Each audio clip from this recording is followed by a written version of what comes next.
గడిచిన 36 గంటలుగా రాష్ట్ర వ్యాప్తంగా భారీ వర్షాలు కురుస్తున్నాయి. ఎక్కడ ప్రాణ నష్టం జరగకుండా చర్యలు తీసుకోవాలని అధికారులను ఆదేశించినట్లు మంత్రి పొంగులేటి శ్రీనివాసరెడ్డి తెలిపారు.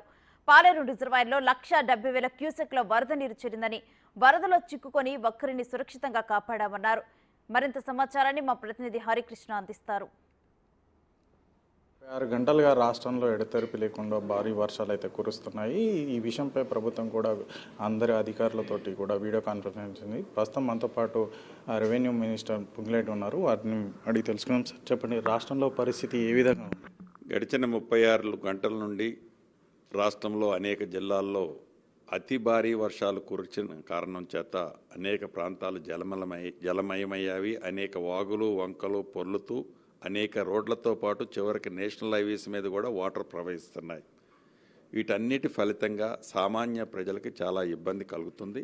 అనేక ప్రాంతాలు కొన్ని గ్రామాలే చుట్టూ నీరు ఉన్న కారణం చేత ఆ గ్రామాలకి అప్రోచే కట్ అయిపోయింది.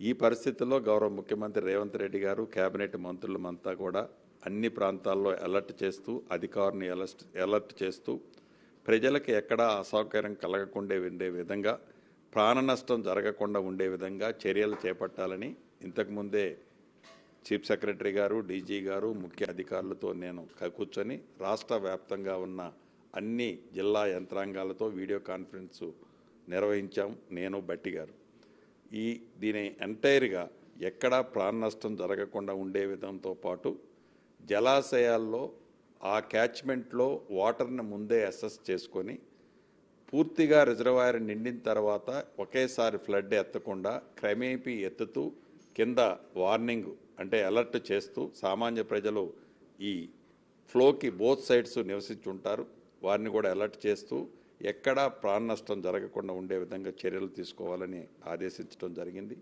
పాలేరు లాంటి రిజర్వాయర్లో కనీవిని ఎరగని విధంగా 1,70,000 1,75,000 క్యూసెక్ల డిశ్చార్జి రావటం ఎప్పుడూ నేను వినలా, భవిష్యత్తులో కూడా వినబోం. ఆ ప్రాంతంలో కూడా ఇప్పుడే నా కాన్స్టిట్యున్సీలో కూడా 1-2 ప్రాణ నష్టాలు జరిగాయని తెలిసింది. చాలా బాధాకరమైన విషయం. ఉదయం నుంచి నేను వాళ్ళతో ఫోన్లో మాట్లాడుతూ ఒక ధైర్యం ఇస్తూ వచ్చాను.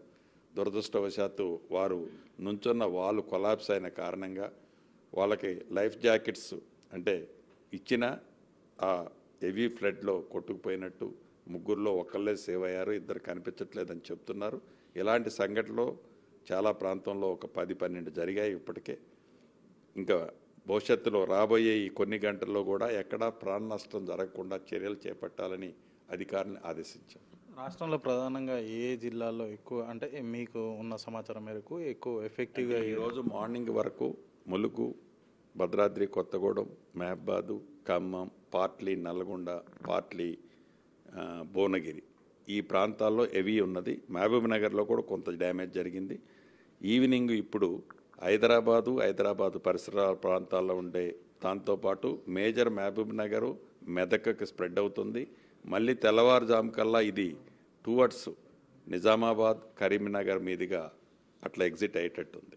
అంటే జిహెచ్ఎంసీ పరిధిలో గతంలో 2022లో కూడా ఎక్కువ భారీగా వరదలు వచ్చి హైదరాబాద్లో చాలా ఏరియాల వరకు కూడా నీట మురిగిన పరిస్థితి. అట్లాంటి పరిస్థితులు ఏమైనా రిపీట్ అయ్యే అవకాశం ఉందా? లోతట్టు ప్రాంత ప్రజలకు ఎట్లాంటి సూచనలు? డెఫినెట్గా 2020లో వచ్చిన వరదలను దృష్టిలో పెట్టుకొని కొన్ని ప్రత్యేకమైన చర్యలు అయితే ఈ రాష్ట్ర ప్రభుత్వ పక్షాన్ని ఇప్పటికే చేపట్టాం. అటువంటి సందర్భం పునరావృతం కావద్దని అయితే చాలా ప్లానెడ్గా ఉన్నాం. భగవంతుడు కూడా సహకరిస్తాడని మనస్ఫూర్తిగా కోరుకుంటాం. అంటే ప్రభుత్వ స్కూళ్లకు, కళాశాలలకు అదేవిధంగా ఏదైతే ఏ ప్రాంతంలోనైతే ఈ ఏ జిల్లాలోనైతే సివియర్ వర్షాలు ఉన్నాయని ఇప్పుడు ఇంతకుముందు మేము చెప్పాము, అక్కడ స్థానిక పరిస్థితులను బట్టి కలెక్టర్లందరికీ ఆదేశాలు ఇచ్చాం. ప్రైవేటు స్కూల్స్తో పాటు ఆల్ స్కూల్స్ని ఆ పరిస్థితులను బట్టి రేపు హాలిడే ప్రకటించాలని ఆదేశించాం. రాష్ట్రంలో గతంలో ఎన్నడూ లేని విధంగా వర్షాలు అయితే కురుస్తున్నాయి. ప్రజలంతా కూడా అప్రమత్తంగా ఉండాలి.